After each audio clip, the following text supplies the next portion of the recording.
Hello student, स्वागत है आपका हमारे यूट्यूब चैनल अभिरॉय पीसीएम क्लासेस में। स्टूडेंट आज के नई वीडियो के साथ आज जो हम पढ़ने वाले हैं 10th क्लास की साइंस और 10th क्लास की साइंस विषय के अंतर्गत चल रही थी हमारी फिजिक्स।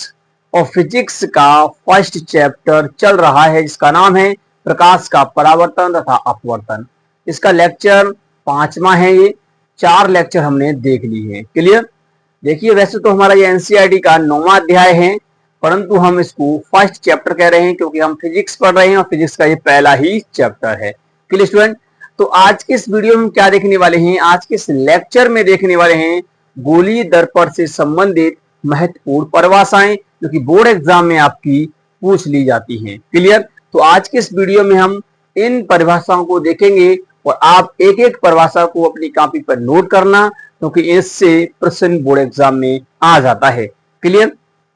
बहुत ही सिंपल तरीका से आपको डेफिनेशन लिखवाई जाएंगी। कोई भी आपको दिक्कत नहीं आएगी, कैसी भी दिक्कत नहीं आएगी ना कि डेफिनेशन में। बस आपको डायग्राम पता होना चाहिए, डेफिनेशन आप खुद बना के लिख दोगे। क्लियर। तो बस बने रहिए स्टूडेंट वीडियो के एंड तक। और स्टूडेंट यदि आप हमारे चैनल पे नए हैं तो चैनल को सब्सक्राइब कर लीजिए, बेल आइकन को प्रेस करो और क्लिक कर दीजिए ताकि आने वाले वीडियो की नोटिफिकेशन आपको मिलती रहे। तो चलते स्टूडेंट वीडियो को स्टार्ट करते हैं। चलिए स्टूडेंट बात करते हैं गोलीय दर्पण से संबंधित महत्वपूर्ण परिभाषाएं। लेक्चर नंबर 5 है, ठीक है नहीं। देखिए, गोलीय दर्पण मैंने आपको बताया था कि गोलीय दर्पण जो होते हैं वो 2 प्रकार के होते हैं। पहला मैंने आपको बताया था, पहला कौन सा था, पहला दर्पण था आपका उत्तल दर्पण। कौन सा था, उत्तल दर्पण था। क्लियर। उत्तल दर्पण को हम क्या कहते थे, कन्वेक्स मिरर बोलते थे। क्या बोलते थे, कन्वेक्स मिरर बोलते थे। क्लियर। और दूसरा है आपका अवतल दर्पण। कौन सा है, अवतल दर्पण। अवतल दर्पण को हम बोलते थे कनकेव मिरर। क्या बोलते थे, कनकेव मिरर बोलते थे। क्लियर। इस प्रकार से तो ये 2 प्रकार के गोलीय दर्पण हैं। उत्तल दर्पण कैसा होते हैं, उत्तल दर्पण का कुछ इस प्रकार से होता है। इसके इस वाले भाग पर पॉलिश की जाती है, यानी कि धसा हुआ भाग पॉलिश होता है और उठा हुआ भाग परावर्तक होता है। तो ये होता है आपका उत्तल दर्पण। परंतु अगर हम अवतल दर्पण की बात करें तो इसके जो धसे हुए भाग को परावर्तक बनाते हैं और उठे हुए भाग को पर पॉलिश कर देते हैं। तो ये होता है भैया आपका अवतल दर्पण होता है। क्लियर। अब इसी में हमने देखा था कि इसकी महत्वपूर्ण बिंदु, यानी कि इसके जो ये हो गया M1 है ना, और ये हो गया M2। क्लियर। ऐसे इसमें है ये M1 और ये है आपका M2। क्लियर। इसके जो मध्य से जो रेखा जाती है इस प्रकार से ऐसे, और इसके जो मध्य से रेखा जाती है वो इस प्रकार से ऐसे। क्लियर। तो ये 2 रेखाएं मैंने यहाँ पर खींची है, तो इन्हें बोलते हैं मुख्य अक्ष बोलते थे। क्या बोलते हैं, मुख्य अक्ष बोलते हैं। ठीक है, क्या बोलते हैं इसको, मुख्य अक्ष बोलते हैं। मुख्य अक्ष का यहाँ पर ये रेखा है आपका, मान लीजिए, तो इसका जो पॉइंट यहाँ मिल रही है उसे हम C बोलते हैं। ऐसे मान लीजिए ये दर्पण है तो इसका भी ये C यहाँ पर ही होगा, क्योंकि भाई ये दोनों को मिलाएंगे तो एक केंद्र बन जाएगा ना, तो वही है, अलग अलग कर दिए हैं। ठीक है। और ये भी क्या है, इसका मुख्य अक्ष है। ये भी क्या है भैया, इसका मुख्य अक्ष है। अब इस जो सेंटर पॉइंट है और इसका ये परावर्तक तल है, इसके मध्य बिंदु P से जाता है, इसे हम बोलते हैं ध्रुव बोलते हैं। क्या बोलते हैं इसको, ध्रुव बोलते हैं। इसी के बीच में होता है आपका फोकस बिंदु। क्लियर। ऐसे यहाँ पर इसका फोकस बिंदु होता है जिसे हम मुख्य फोकस बोलते हैं। क्लियर। इसका ध्रुव ये होता है। तो आज के इस वीडियो हम देखने वाले हैं, इनकी ही परिभाषा देखने वाले हैं। क्लियर। कि ध्रुव क्या होता है, फोकस बिंदु क्या होता है, यानी फोकस मुख्य फोकस क्या होता है, वक्रता केंद्र क्या होता है, वक्रता त्रिज्या क्या होता है, फोकस दूरी क्या होती है, फोकस तल क्या होता है, फोकस और द्वारक क्या होता है, मुख्य अक्ष क्या होता है, इसके बारे में हम देखने वाले हैं। ठीक है। तो चलिए हम यहाँ पर नंबर से बारी बारी से देखेंगे सबकी परिभाषाएं। क्लियर। तो चलिए, यहां तक तो हमने ये देख ही लिया था कि उत्तल दर्पण और अवतल दर्पण होते क्या हैं। क्लियर। चलिए, तो चलिए स्टूडेंट बात करते हैं सबसे पहले हम किसकी, पहला जो डेफिनेशन होगा वो आपका पहला ही होगा, जिसे हम बोलेंगे वक्रता केंद्र। क्या बोलेंगे, वक्रता केंद्र। हेडिंग लगा लीजिए, वक्रता केंद्र। वक्रता केंद्र इंग्लिश में बोलते हैं सेंटर ऑफ कर्वेचर। क्या बोलते हैं, centre of curvature, curvature, clear. Centre of curvature क्या होता है, वक्रता केंद्र होता क्या है, उसके बारे में हम यहां पर देखने वाले हैं। ठीक है, तो देखिए हमने पढ़ा था कि गोला होता है ना, और गोले का एक केंद्र होता है, क्लियर, जिसका गोली दर्पण जो होता है वो भाग होता है, क्लियर। वो क्या होता है भैया, वो भाग होता है ना। तो हम यहां पर इसकी डेफिनेशन क्या लिखेंगे, इसकी डेफिनेशन लिखेंगे कि वक्रता केंद्र क्या है, यानी कि गोलीय दर्पण जिस खोखले गोले का भाग होता है, तो उस के केंद्र को वक्रता केंद्र कहा जाता है। क्या कहते हैं भाई, उसके वक्रता केंद्र कहते हैं। तो आप इसकी डेफिनेशन लिखेंगे कि गोलीय दर्पण, गोलीय दर्पण जिस खोखले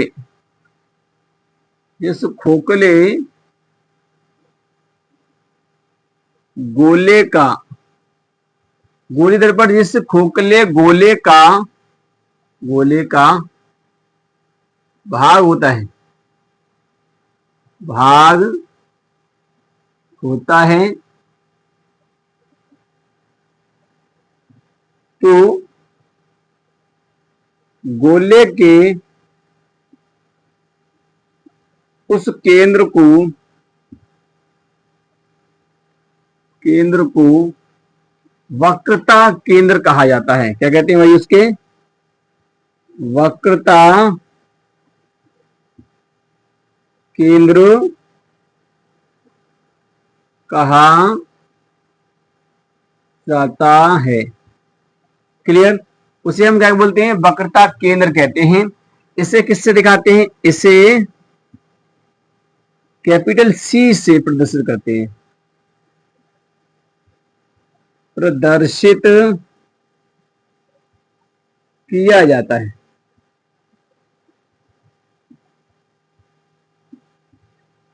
क्लियर।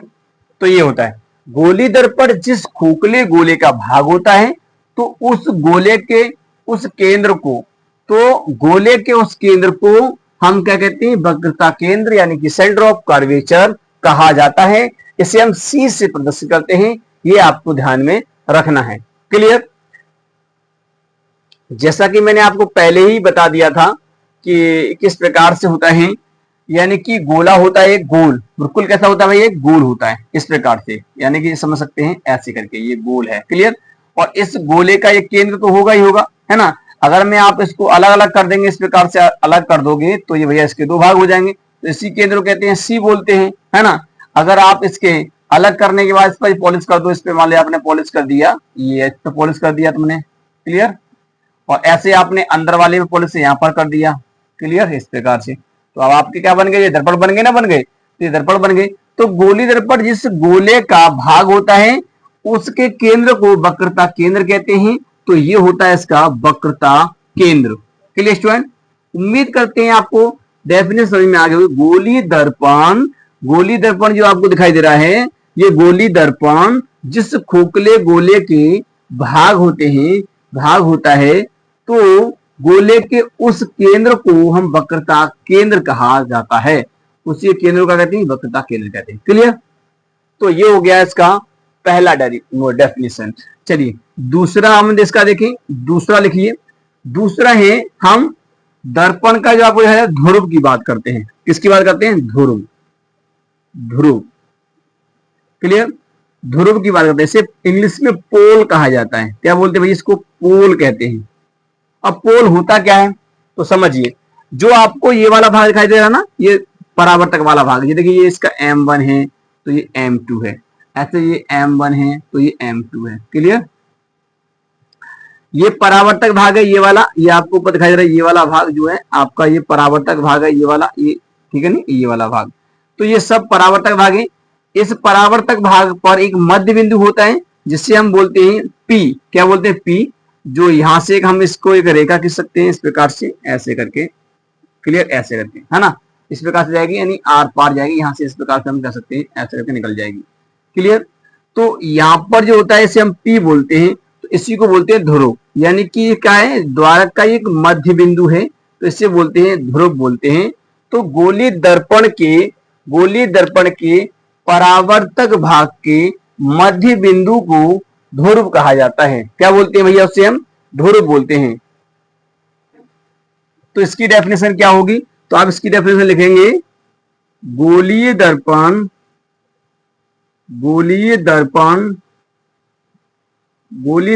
के परावर्तक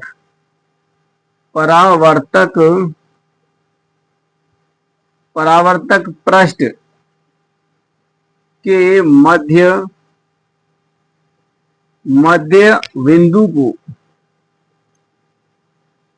मध्य बिंदु को दर्पण का ध्रुव कहा जाता है। ध्रुव कहा जाता है। इसे किससे दिखाते हैं, इसे P से प्रदर्शित किया जाता है,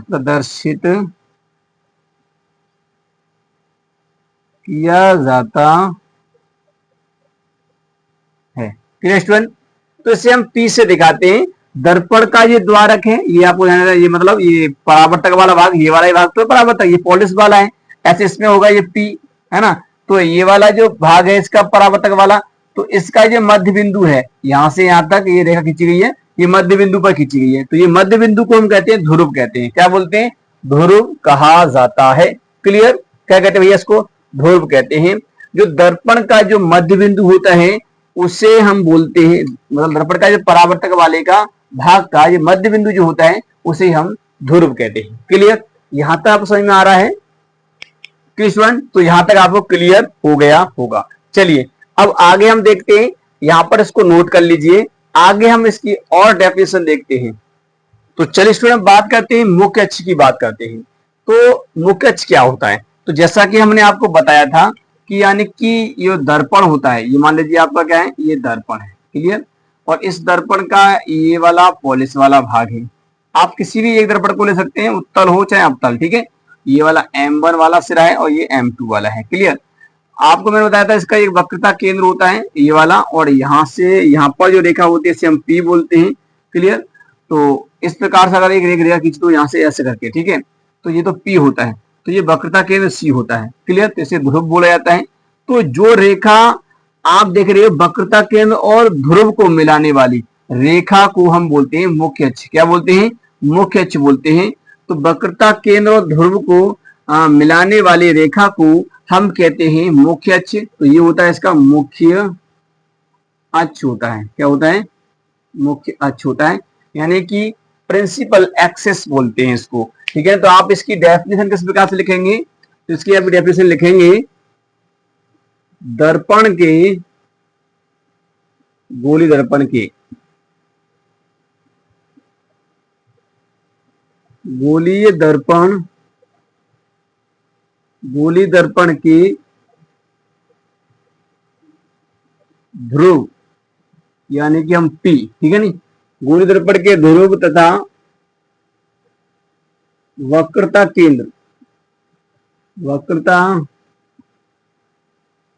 केंद्र यानी कि C को मिलाने वाली रेखा को मुख्य अक्ष कहा जाता है। मुख्य अक्ष कहा जाता है। क्या बोलते हैं उसे, हम मुख्य अक्ष बोलते हैं। क्लियर, गोलीय दर्पण के ध्रुव यानी कि P तथा वक्रता केंद्र C यानी कि ये वाला, इसको मिलाने वाली जो रेखा होती है ना उसे बोलते हैं हम मुख्य अक्ष बोलते हैं। क्लियर, क्या बोलते हैं, मुख्य अक्ष। इतना आपको ध्यान रखना है, गोलीय दर्पण का जो बायां वाला भाग होता है, बायां, वो हमेशा कैसा होगा, परावर्तक होगा, दायां वाला पॉलिश होगा। इतना आपको ध्यान रखना है। क्लियर, चलिए तो मुख्य अक्ष की आपको डेफिनेशन समझ में आई। चलिए आगे हम देखते हैं आपकी चौथी डेफिनेशन, चौथी डेफिनेशन है वक्रता त्रिज्या। वक्रता त्रिज्या, वक्रता त्रिज्या क्या होती है, इसे क्या बोलते हैं? तो वक्रता त्रिज्या को इंग्लिश में कहते हैं radius, radius of curvature, radius of curvature. Clear? तो वक्रता त्रिज्या क्या होती है समझिए। वक्रता त्रिज्या सिंपल सी इसकी डेफिनेशन होती है, जो आपको वक्रता केंद्र दिखाई दे रहा है और ध्रुव दिखाई दे रहा है, इसके बीच की दूरी को हम बोलते हैं वक्रता त्रिज्या। यानी कि यहां से लेकर के यहां तक ये दूरी होती है, इसे वक्रता त्रिज्या बोलते हैं। आर से दिखाते हैं यहां तक की दूरी को। क्लियर? तो इसे बोलते हैं हम वक्रता त्रिज्या बोलते हैं। क्या बोलते हैं इसको भाई? वक्रता त्रिज्या। तो आप इसकी डेफिनेशन क्या लिखेंगे? गोलीय, गोलीय दर्पण, गोलीय दर्पण के वक्रता केंद्र यानी कि सी से, गोलीय दर्पण के वक्रता केंद्र सी से दर्पण के ध्रुव, ध्रुव, ध्रुव के बीच की दूरी, दूरी को वक्रता त्रिज्या कहा जाता है। वक्रता त्रिज्या कहा जाता है। क्लियर? इसे किससे दिखाते हैं? इसे कैपिटल आर से प्रदर्शित करते हैं, प्रदर्शित करते हैं। क्लियर? तो वक्रता त्रिज्या क्या हो गई? वक्रता केंद्र और ध्रुव के बीच की दूरी को वक्रता त्रिज्या कहते हैं। ये आपको डेफिनेशन याद हो गई होगी। डायग्राम से मैं आपको समझा रहा हूं, बड़ा सिंपल सा है। वक्रता केंद्र, वक्रता केंद्र ध्रुव के बीच की जो दूरी है, यहां से लेकर यहां तक की दूरी जो है, उसे ही वक्रता त्रिज्या बोलते हैं। इसे कैपिटल आर से इसे प्रदर्शित किया जाता है। क्लियर? यहां तक क्लियर है आपको?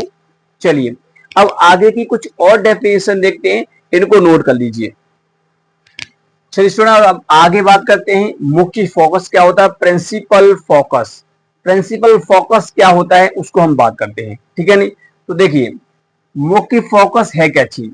मुख्य फोकस है यानी कि ये आपको परावर्तक वाला भाग दिखाई दे रहा है, ये बताइए कौन सा दर्पण है आपका? अवतल दर्पण है, ठीक है नहीं? अगर कोई प्रकाश किरण जो है मुख्य अक्ष ये वाला है और मुख्य अक्ष के समांतर आती है, इस प्रकार से ऐसे आती है। क्लियर? और मुख्य अक्ष समांतर प्रकाश किरण आती है और आने के बाद जब इस पर पड़ती है, पड़ने के बाद जब परावर्तित होती है यानी कि यहां से, तो जिस बिंदु से जाती है, इस बिंदु से जाती है, तो उस बिंदु को बोलते हैं हम मुख्य फोकस। क्या बोलते हैं? मुख्य फोकस बोलते हैं। परावर्तक के बाद जिस बिंदु से जाती है तो उसको यानी गुजरती है, तो उसको बोलते हैं हम मुख्य फोकस बोला जाता है, ठीक है नहीं? तो इसमें तो इस प्रकार से है। अगर यहां पर होता है आपका अवतल दर्पण होता, तो कुछ अवतल दर्पण किस प्रकार से होता है? ऐसे होता है।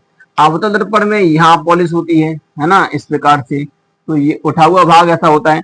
तो इस प्रकार से ये आपका मुख्य अक्ष है, ये इसका पी है, ये इसका सी है, ठीक है नहीं? तो यहाँ पर अगर देखेंगे, अगर आप प्रकाश किरण इस प्रकार से आ रही है, मुख्य अक्ष के समांतर आ रही है, तो प्रकाश किरण कैसे जाएगी? ये कुछ इस प्रकार से जाएगी, ऐसे करके। क्लियर? इस प्रकार से जाएगी परावर्तन के बाद, ठीक है नहीं? जब इसका परावर्तन हो जाएगा तो इस प्रकार से जाएगी। तो यहाँ पर आप देखेंगे, तो यहां से अगर कोई व्यक्ति देखे, अगर मान लीजिए यहां से कोई देख रहा है, इसको यहां से देख रहा है, क्लियर? यहां से इसको कोई देख रहा है, क्लियर? यहां से जब देख रहा है तो इसको ऐसा लगेगा कि ये प्रकाश किरण कहीं यहां से आ रही है ना, मतलब यहां से कहीं से आ रही है। तो ये प्रकाश किरण इसको इसकी सीध से आती हुई दिखाई देगी ना कि यहां से आती हुई, ठीक है नहीं? तो ये वाला भाग तो उसको दिखाई देगा नहीं। यहां से अगर कोई देख रहा होगा तो इसका मतलब ये है, थोड़ा सा इसको मैं ऐसे कर लेंगे, तो इसका मतलब ये है कि ये इस प्रकार से दिखाई देगी। तो जिस पॉइंट पर यहां पर आती हुई प्रतीत होती है, गुजरती हुई प्रतीत होती है, तो उस पॉइंट को हम मुख्य फोकस कहते हैं। ठीक है, तो यहां पर दोनों परिभाषा बन गई। यहां पर आप देखेंगे मुख्य फोकस की परिभाषा क्या है, जब मुख्य अक्ष के समांतर, जब मुख्य अक्ष के समांतर प्रकाश किरण, जब मुख्य अक्ष के समांतर आती हुई प्रकाश किरण परावर्तन के बाद जिस बिंदु से गुजरती है या गुजरती हुई प्रतीत होती है, तो उस बिंदु को मुख्य फोकस कहा जाता है। बड़ा सिंपल सी इसकी परिभाषा है। चलिए, तो आप लिखेंगे इसकी परिभाषा को, जब प्रकाश किरण, प्रकाश किरण मुख्य अक्ष के, जब प्रकाश किरण मुख्य अक्ष, मुख्य अक्ष की, मुख्य अक्ष की समांतर, समांतर आती है, जब प्रकाश किरण मुख्य अक्ष के समांतर आती है, तो दर्पण से, दर्पण से, कौन सा दर्पण भैया, गोली दर्पण आप इसमें लगाते चलना, ठीक है नहीं।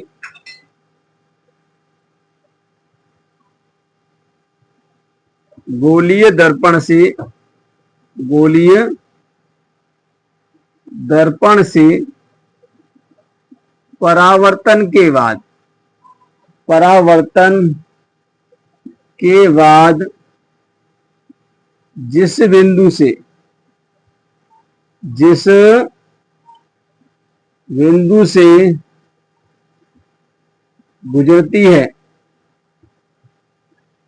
गुजरती है या गुजरती हुई, गुजरती हुई प्रतीत होती है, प्रतीत होती है, तो इस बिंदु को, तो उस बिंदु को, तो उस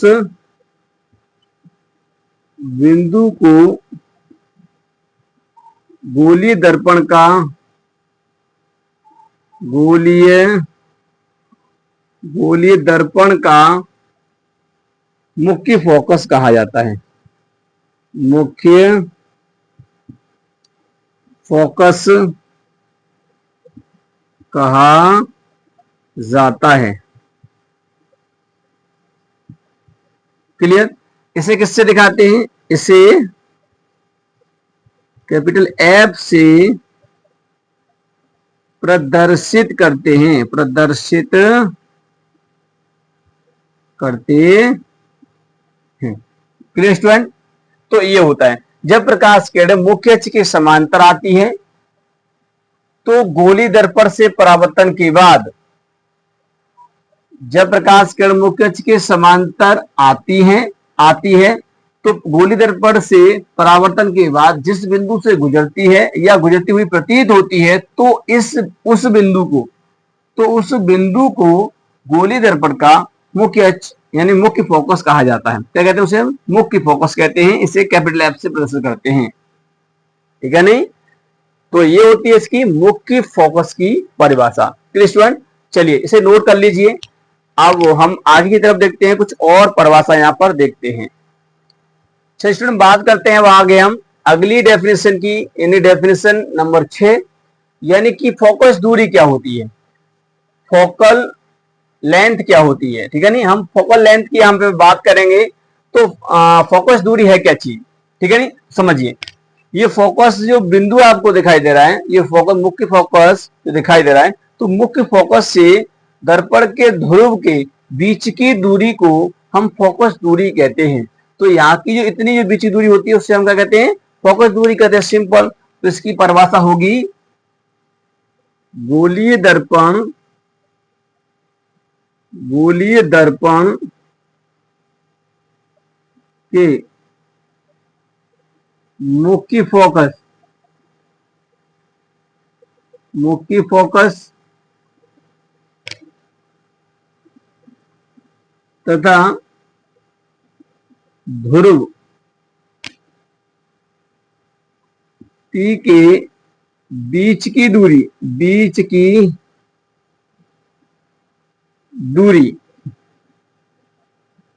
फोकस दूरी कहलाती है। फोकस दूरी कहलाती है। इसे किससे दिखाते हैं भैया? इसे स्मॉल एफ से प्रदर्शित करते हैं। स्मॉल एफ से प्रदर्शित किया जाता है। वहां कैपिटल एफ था तो यहाँ स्मॉल एफ से दिखाते हैं। तो यहां से लेके यहां तक ये दूरी होती है, इसको स्मॉल एफ से दिखाते हैं। क्लियर? तो ये होती है आपकी फोकस दूरी। क्लियर? तो उम्मीद करते हैं समझ में आ गया होगा कि इसकी डेफिनेशन क्या है कि गोली दर्पण के मुख्य फोकस एफ तथा ध्रुव के पी यानी ध्रुव पी के बीच की दूरी को क्या बोलते हैं हम?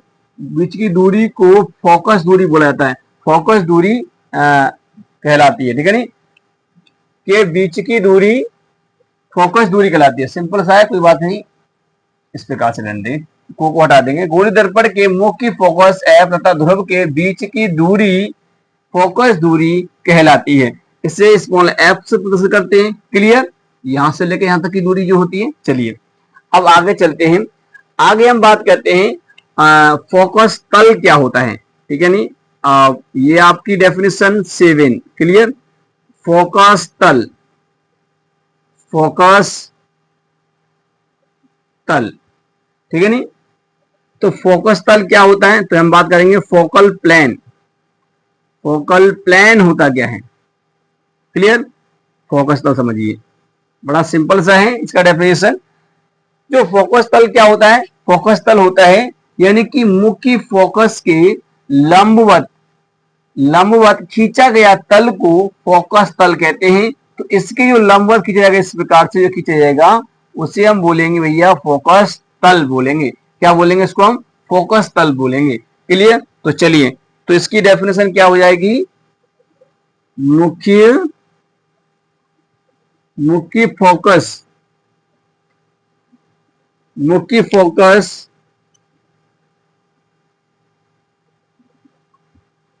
फोकस के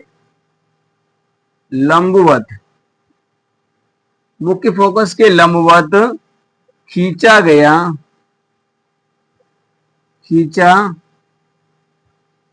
गया तल दर्पण का फोकस तल कहलाता है। फोकस तल कहलाता है।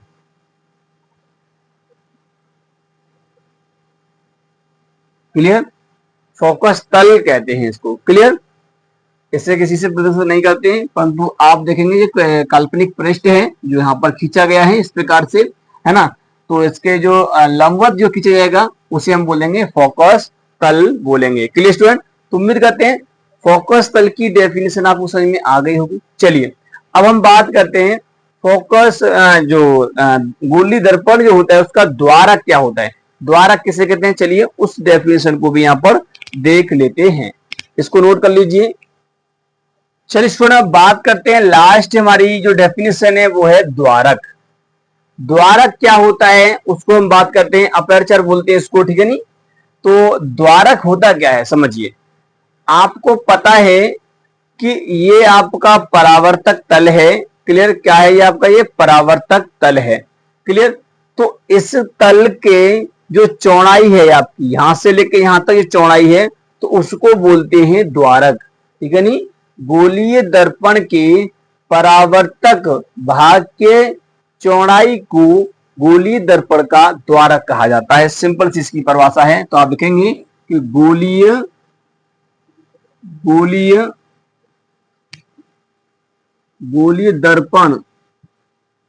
दर्पण के परावर्तक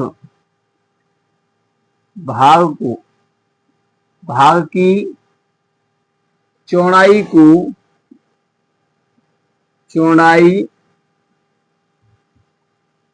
कहिए या व्यास कहिए, चौड़ाई को दर्पण का द्वारक कहा जाता है। दर्पण का द्वारक कहा जाता है, कहा जाता है। क्लियर? दर्पण का द्वारक कहते हैं, यानी कि जो यहां से लेके यहां तक जो है परावर्तक वाला भाग जितना भी है उसकी चौड़ाई, इसके व्यास को हम बोलेंगे क्या? दर्पण का द्वारक। क्लियर? तो उम्मीद करते हैं समझ में आ गया होगा। द्वारक क्या होता है, लास्ट डेफिनेशन थी आपकी, ठीक है नहीं? चलिए, तो उम्मीद करते हैं यहां तक आपको समझ में आ गया होगा। अब चलिए मैं एक छोटा सा एक टॉपिक और यहां पर आपको समझा देता हूं, यानी कि फोकस दूरी और वक्रता त्रिज्या में संबंध। तो आप यहां पर लिख लेंगे, ठीक है नहीं? बहुत ज्यादा इंपॉर्टेंट है। फोकस दूरी तथा वक्रता त्रिज्या में संबंध, ठीक है नहीं? वक्रता त्रिज्या में क्या होता है? संबंध। क्या संबंध होता है वो हम यहां पर देख रहे हैं, समझिए। ये इससे न्यूमेरिकल वगैरह आ जाता है, तो समझिए। फोकस दूरी और वक्रता त्रिज्या में संबंध। तो वक्रता त्रिज्या क्या होती है? आप देखिए, ये एक वक्रता केंद्र है, तो यहां से लेके यहां तक ये दूरी होती है, इसे बोलते हैं वक्रता त्रिज्या। फोकस दूरी क्या होती है? फोकस दूरी जो होती है वक्रता त्रिज्या और ध्रुव की मध्य बिंदु को हम बोलते हैं फोकस बिंदु, और फोकस बिंदु से यहां तक की दूरी होती है, इसका मध्य में जो बिंदु होगा ना, इसको, है ना, तो यहां से लेकर यहां तक की दूरी जो होती है उसे त्रिज्या बोलते हैं। तो सिंपल सा जो होता है इसका फॉर्मूला जो होता है वो क्या होता है? वक्रता त्रिज्या का आधा होता है आपकी फोकस दूरी। वक्रता त्रिज्या जो होती है उसका आधा होता है आपकी फोकस दूरी होती है। तो वक्रता त्रिज्या फोकस की क्या होती है? वक्रता त्रिज्या फोकस की दुगुनी होती है, हम कह सकते हैं, ठीक है नहीं? या हम कह सकते हैं कि फोकस दूरी वक्रता त्रिज्या की आधी होती है। क्या होती है? फोकस दूरी वक्रता त्रिज्या की आधी होती है। क्लियर? ये इसकी त्रिज्या है, ये फोकस दूरी है। तो ये छोटा सा संबंध था जो कि आपका न्यूमेरिकल में प्रयोग में किया जाता है। Clear student? तो उम्मीद करते हैं आपको ये जो टॉपिक है, ये लेक्चर जो लेक्चर नंबर 5 जो है आपको समझ में आ गया होगा। तो आज की वीडियो में इतना ही, ठीक है स्टूडेंट? तो उम्मीद करते हैं ये वीडियो आपको पसंद आया होगा। वीडियो पसंद आया तो वीडियो को लाइक कर दीजिए, चैनल को सब्सक्राइब कर बेल आइकन को प्रेस जरूर कर दीजिए ताकि आने वाले वीडियो की नोटिफिकेशन आपको मिलती रहे। मिलेंगे नेक्स्ट वीडियो में, तब तक के लिए जय हिंद, वंदे मातरम।